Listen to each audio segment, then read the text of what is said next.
రేపు 11th నుంచి న్యూజిలాండ్తో ఓడీ సిరీస్ జరగబోతోంది కదా.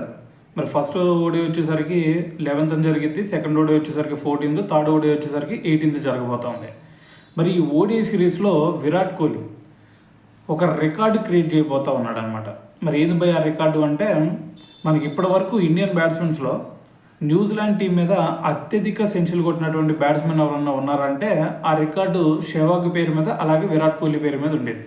ఎందుకంటే ఇప్పటివరకు వీళ్ళిద్దరూ కూడా న్యూజిలాండ్ మీద ఏకంగా 6 సెంచరీలు కొట్టారనమాట. సో దీంతో ఈక్వల్గా ఉన్నారు. సో మరి రేపు జరగబోయేటటువంటి ఓడీ సిరీస్లో కనుక న్యూజిలాండ్ మీద విరాట్ కోహ్లీ ఇంకొక సెంచరీ కనుక కొట్టాడు అంటే సెహ్వాగ్ రికార్డు బ్రేక్ అయిపోయి న్యూజిలాండ్ మీద అత్యధిక సెంచరీలు కొట్టినటువంటి ఇండియన్ బ్యాట్స్మెన్గా విరాట్ కోహ్లీ ఒక రికార్డు క్రియేట్ చేసే ఛాన్స్ అయితే కనిపిస్తుంది అనమాట. అయితే మరి ఇప్పుడు ప్రస్తుతం ఫామ్ చూస్తూ ఉంటే మన సౌత్ ఆఫ్రికా సిరీస్లో మంచిగానే ఆడాడు.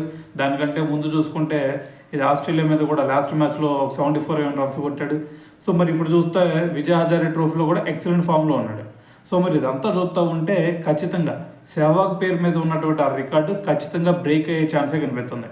అయితే దీంతోపాటు మరి న్యూజిలాండ్ మీద అంటే ఇప్పటివరకు అతనికి చాలా మంచి రికార్డు కూడా ఉంది. సో మొత్తం కూడా 33 ఇన్నింగ్స్లో ఏమో ఆడితే వాటిలో ఏకంగా 1657 రన్స్ ఏం చేశాడు.